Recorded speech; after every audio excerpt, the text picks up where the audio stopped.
Voici le dernier moment de Laura Dahlmeier.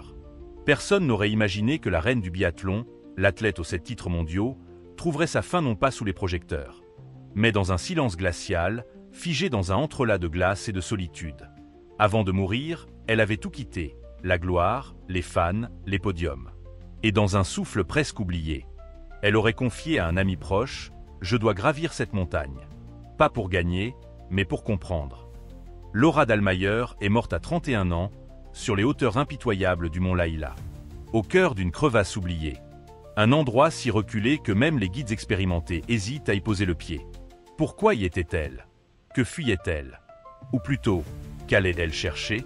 Cette vidéo ne raconte pas seulement la biographie d'une championne. Elle vous révèle les zones d'ombre derrière la légende. Ce que peu osent dire. Pourquoi une athlète adorée, multimédaillée, brillante et jeune, a décidé de s'effacer? Pourquoi, après avoir connu le sommet de la gloire, elle a choisi une retraite précoce? Et comment cette quête intérieure l'a menée, étape par étape, vers un destin tragique? Il y a des blessures que ni l'or ni l'applaudissement ne peuvent guérir. Et dans le cas de Laura, il semble qu'elle ait porté un vide plus lourd que ses carabines olympiques. Dans cette vidéo, vous découvrirez la vérité brutale et poétique de sa vie après le sport. Les non-dits, les tensions, les secrets, mais aussi l'émouvante sincérité d'une femme qui cherchait autre chose qu'un chronomètre à battre. Son dernier instant ne s'est pas passé sur une piste blanche ou devant des caméras. C'était aussi une ère de pression médiatique étouffante, de course à la performance, de calendrier surchargé, d'attentes inhumaines. L'Allemagne voyait en elle la relève de Magdalena Neuné, et peut-être même plus. On ne lui laissait aucun répit. À 25 ans, derrière ce regard concentré et ce sourire contrôlé, quelque chose se fissurait.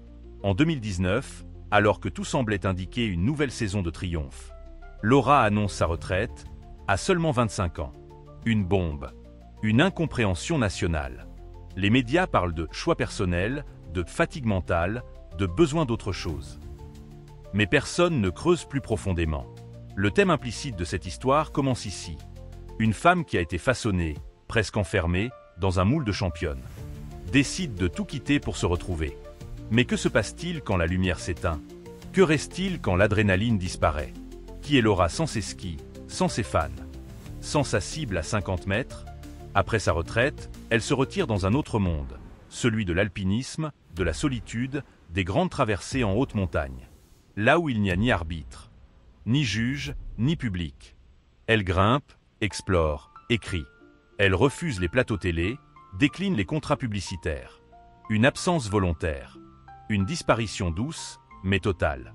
Certains admirent ce geste. D'autres murmurent qu'elle fut quelque chose, ou quelqu'un. Ce qu'on comprend peu à peu, c'est que Laura était peut-être plus libre dans les tempêtes de glace que sur les podiums dorés. Que l'ascension de Laïla, ce sommet rude et isolé du Karakoram, n'était pas un défi sportif, mais une quête spirituelle, une échappée intérieure. Et dans ce décor grandiose et impitoyable, son destin s'est scellé. La tragédie de Laura Dahlmeier n'est pas celle d'une chute, mais d'une invisibilité choisie, d'un adieu silencieux au bruit du monde. Et c'est dans ce paradoxe que réside le cœur du récit. L'une des femmes les plus regardées de son époque a décidé de disparaître là où plus personne ne la verrait jamais. Elle avait tout. Et c'est peut-être précisément cela qu'il a perdu. Quand Laura Dahlmeier triomphe au championnat du monde de Hochfilzen en 2017, remportant 5 médailles dont 3 en or, elle devient une légende vivante. Le biathlon n'avait pas connu pareille domination depuis des décennies. Elle est jeune, charismatique, disciplinée jusqu'à l'obsession. L'Allemagne se pâme. Le public l'adore. Les marques se bousculent pour coller leur image à son visage frais et déterminé. Mais derrière ce succès fulgurant, quelque chose s'effrite. Une pression invisible ronge le vernis. Laura ne dort plus. Elle ne mange plus correctement. Elle s'entraîne jusqu'à l'épuisement. Elle ne supporte plus les interviews.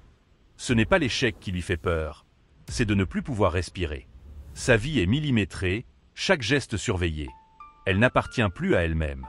L'événement initial, celui qu'on ignorait alors mais qui marquera le début de la fin, survient en coulisses.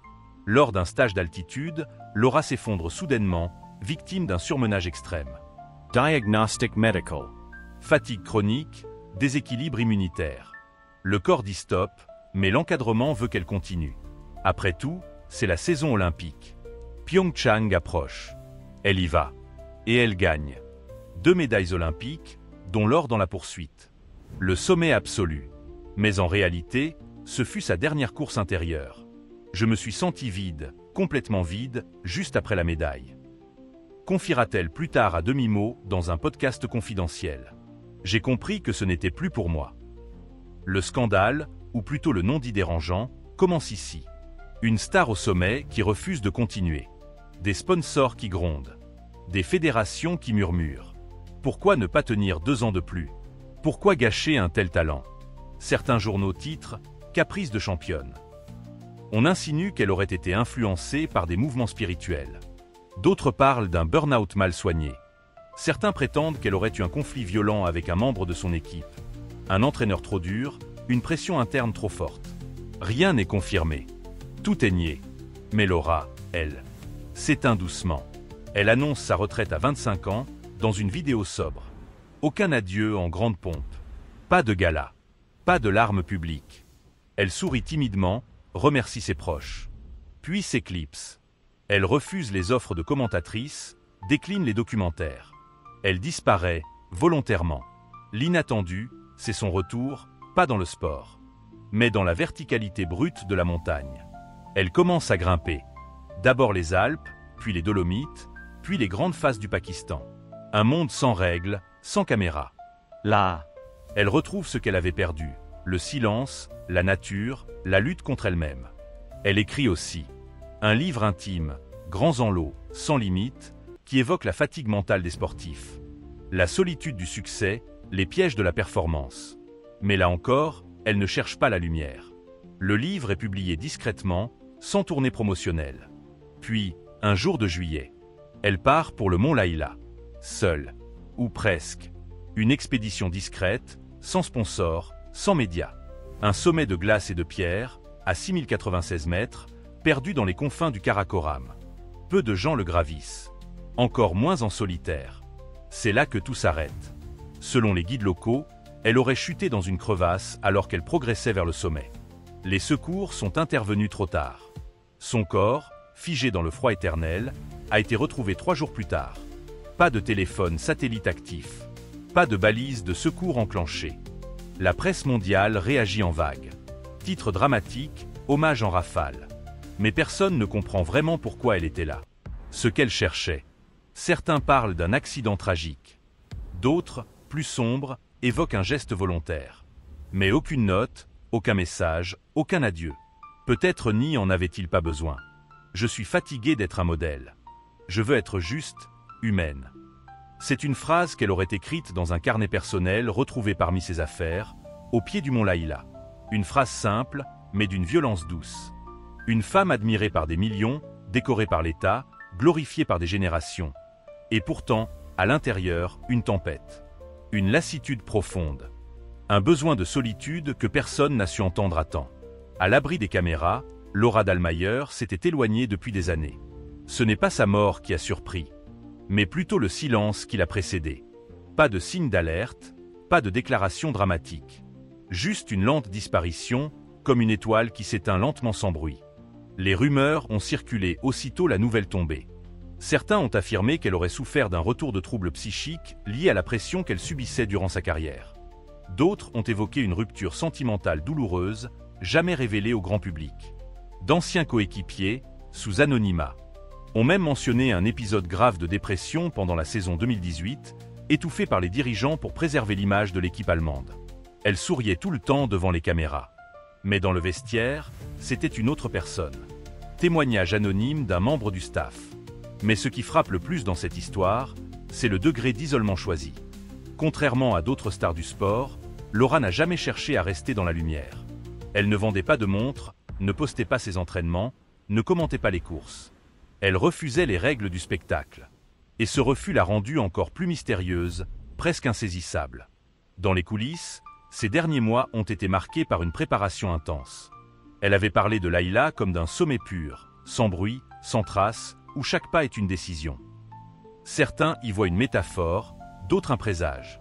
Avant son départ, elle avait vidé son appartement, donné ses livres, renvoyé son téléphone à sa mère avec un mot bref. « Je vais bien. Je pars pour une ascension. » Un guide local du Baltistan raconte une scène troublante. La veille de son départ, elle aurait passé de longues minutes, seule, les yeux fermés face à la montagne. Il se souvient. Elle ne semblait pas avoir peur. Elle avait l'air auprête. Le scandale, s'il y en a un, ne vient pas de ce qu'elle a fait, mais de ce que les institutions sportives n'ont pas fait. Aucun suivi psychologique. Aucun dispositif pour aider les athlètes à sortir de leur rôle public. Un vide béant entre l'or et l'oubli. Et Laura est tombée dedans. Les réactions du public ont été bouleversantes. Les réseaux sociaux se sont couverts de larmes virtuelles, de témoignages sincères, mais aussi de culpabilité. Nous l'avons applaudie sans jamais lui demander comment elle allait, écrivait une fan. Elle nous a donné tant, et nous n'avons rien vu. Les médias allemands ont d'abord salué l'athlète, la championne. Puis, certains ont osé interroger plus en profondeur. Pourquoi tant de solitude? Pourquoi tant de silence autour de sa santé mentale? Un quotidien national a titré « Laura est-elle morte d'un manque d'écoute ?» Une question crue, mais nécessaire. Dans une interview posthume, publiée quelques jours après sa disparition. Un extrait de ses écrits personnels a été diffusé par sa famille, à contre-cœur, pour briser l'image figée de la sportive modèle. La vraie victoire, ce n'est pas de battre les autres. C'est de ne plus avoir à se battre contre soi-même. Voilà le cœur de son combat. Et si son dernier pas, sur cette crête gelée, n'était pas une chute, mais un choix, une dernière tentative de communion avec le monde. Un cri muet vers un espace plus grand qu'elle. La vérité noire de Laura Dahlmeier, c'est qu'elle n'est jamais tombée. Elle s'est retirée, lentement, à petits pas, dans un monde qui ne lui imposait plus d'être parfaite. Là où les trophées ne comptent plus. Là où l'âme respire enfin. Laura Dahlmeier n'était pas simplement une athlète d'exception. Elle était un mystère à part entière, une énigme construite dans la neige, dans l'effort et surtout dans le silence. Pendant des années, nous l'avons vue gagner, dominer, briller. Ce voile d'inconnu est plus dense que jamais. Faut-il considérer Laura comme une victime du système sportif moderne, comme une héroïne tragique, ou au contraire, comme une femme libre? Qui a su dire stop? Qui a osé quitter ce que beaucoup poursuivent jusqu'à l'effondrement? Il est tentant de construire une légende. Celle de la championne trop sensible pour ce monde brutal. Celle de la solitaire qui a préféré les cimes aux scènes. Mais la vérité est probablement plus complexe. Laura n'a pas fui. Elle a cherché. Intensément. Elle a voulu retrouver un sens. Une vérité brute, loin des flashs, des classements, des micros. Et si son ascension finale, celle du mont Laïla, était l'ultime chapitre d'une quête intérieure? Le dernier acte d'un voyage spirituel, non pas tragique, mais cohérent? Nous ne le saurons jamais avec certitude. Mais il est difficile d'ignorer la précision avec laquelle elle a orchestré son effacement. Cette vidéo ne cherche pas à glorifier la douleur ni à magnifier la mort.